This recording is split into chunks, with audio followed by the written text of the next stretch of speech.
The NBA has created legends, but not every story ends with banners and rings. Some simply get buried.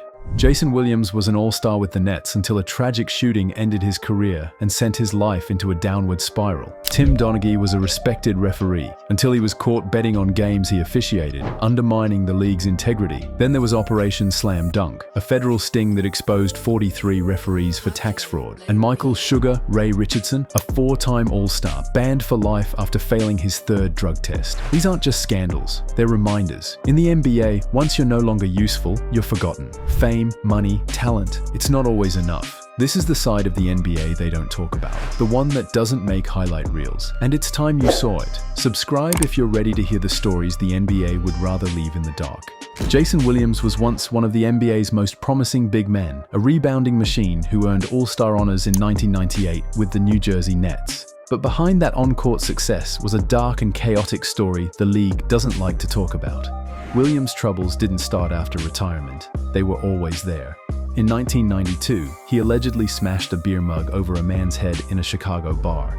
Then in '94, he reportedly fired off a semi-automatic weapon in a parking lot near the Meadowlands. No criminal charges stuck, but the warning signs were flashing bright red. Then came the tragedy that would define his life. On February 14, 2002, Williams was showing off a shotgun at his New Jersey mansion when it went off, killing 55-year-old Costas Gus Christofi, a limo driver hired to escort Williams' charity team. At first, Williams escaped the worst charges. He was found not guilty of serious manslaughter in 2004, but he was found guilty of hiding the shooting, and in 2006, the court said he could be put on trial again. From there, it spiraled. He was hospitalized in 2009 after being found drunk and suicidal. Weeks later, he was in a bar fight in North Carolina. Then in 2010, he crashed his car while intoxicated. That same month, he pleaded guilty to bothered assault in Christofi's death. Discharge and caused this gunshot wound to Mr. Christofi's chest. What happened? Mr. Christofi died from the gunshot wound. Do you admit that your handling of the gun was reckless conduct? Yes. He was sentenced to 5 years in prison, serving time at Rikers Island for the DWI-2. Williams was released in 2012. This wasn't just a player gone rogue. It was a dark secret the league never wanted to relive. Tim Donaghy wasn't just any NBA referee. From 1994 to 2007, he officiated over 772 regular season games and 26 in the playoffs. But everything changed when the FBI exposed one of the darkest secrets in league history. Donaghy wasn't just blowing his whistle, he was betting on the games he reffed, and not just once or twice. This went on for years. In 2007, during an unrelated organized crime investigation, the FBI stumbled on Donaghy's scheme. He was providing inside info, things like player injuries and which refs had beef with certain players, to his childhood friend, gambler James Batista. They used coded messages, passed through a middleman named Thomas Martino. At first, Donaghy got $2,000 per correct pick, but that later jumped to $5,000. By the end, he'd pocketed nearly $300,000.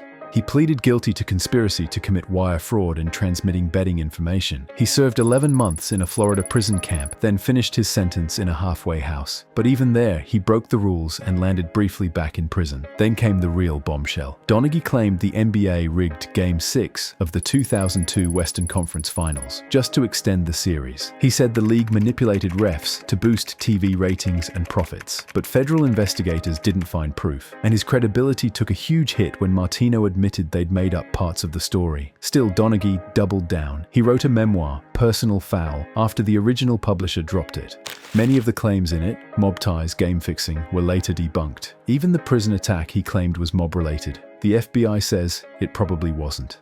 But Donaghy didn't stop. He was pushing the idea that the NBA rigs games, pointing fingers at the 2014 and 2017 playoffs. No proof, no charges, just controversy. And somehow, that might be exactly what the league doesn't want you talking about. In 1994, the NBA got caught in a scandal so serious, the IRS gave it a name, Operation Slam Dunk. This wasn't about players, it was about the referees. Over 40 of them, to be exact, were under investigation for tax fraud.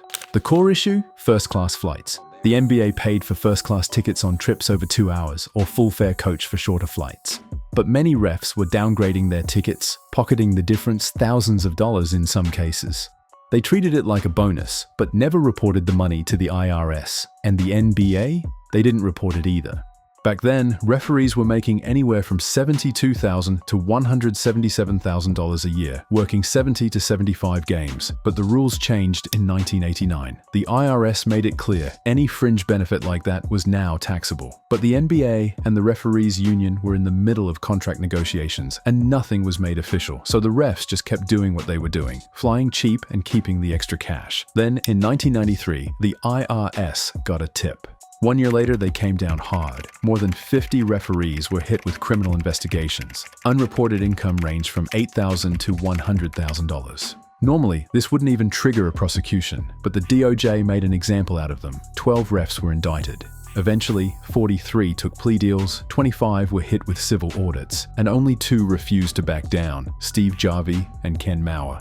Jesse Ray Kersey pleaded guilty in 1997. He got 3 years probation, a $20,000 fine, and had to pay back everything, including interest and penalties. George T. Tolliver also admitted guilt, got 6 months of home detention, 2 years probation, community service, and a $10,000 fine. Every single ref involved eventually returned to the league. But for years, the NBA stayed quiet about it. No press releases, no league-wide reforms, just silence. That's why Operation Slam Dunk is one of the darkest and least talked about scandals in NBA history. Michael Sugar Ray Richardson has never fit into any box, and his fall from NBA grace was as explosive as his rise. Sugar Ray was a beast, a 6 feet 5 inches, 200-pound guard with insane speed, vision, and confidence. Buck Williams, his teammate on the Nets, summed it up best. He was just fearless. He never saw a player he couldn't dominate. Most of the time, he'd outplay them. And for a while, he did. But by the mid-80s, behind the flashy passes and smooth jumpers, Richardson had a growing cocaine addiction. In 1986, after failing his 3rd drug test, NBA Commissioner David Stern banned him for life. Stern left a door open. He could reapply in 2 years if he got clean. But Sugar never returned. "It was a shock that I had this guy's life in my hands," Stern later admitted. "It was horrible. We agonized over it. When it happened, he was so distraught that he kind of disassociated himself from the team," Otis Birdsong remembered. "He fell off the face of the earth." But Sugar didn't stop playing. He went to the CBA, then overseas, hooping until age 47. Rick Carlisle, now the Pacers coach, played with him in Albany. He played power forward. When he'd grab a rebound, he'd just take off. He was just murdered. That's how good he still was. In 2023, Sugar finally told his side in Banned how I squandered an all-star NBA career before finding my redemption. And even after everything, no grievances. "He and I had an unbelievable relationship," Richardson said about Stern. "I didn't blame David. I did something wrong. I deserved to be punished." Sugar Ray could have been a Hall of Famer, but the league turned the page fast. Now 69, he's owning his story. The NBA may want to forget, but Sugar doesn't hide. From shocking scandals to tragic downfalls, these stories expose the NBA's darker side. Jason Williams' career was derailed by personal demons and a fatal accident. Tim Donaghy shook the league's integrity with a game-fixing scandal, while Operation Slam Dunk unveiled deep corruption among referees. And Sugar Ray Richardson, a star with limitless potential, lost everything to addiction. These aren't just cautionary tales. They're powerful reminders that fame can't shield you from consequences. If these stories shocked you, hit that subscribe button for more untold NBA history. Which downfall hit the hardest? Was it Williams' tragedy, Donaghy's scandal, or Richardson's fall from grace?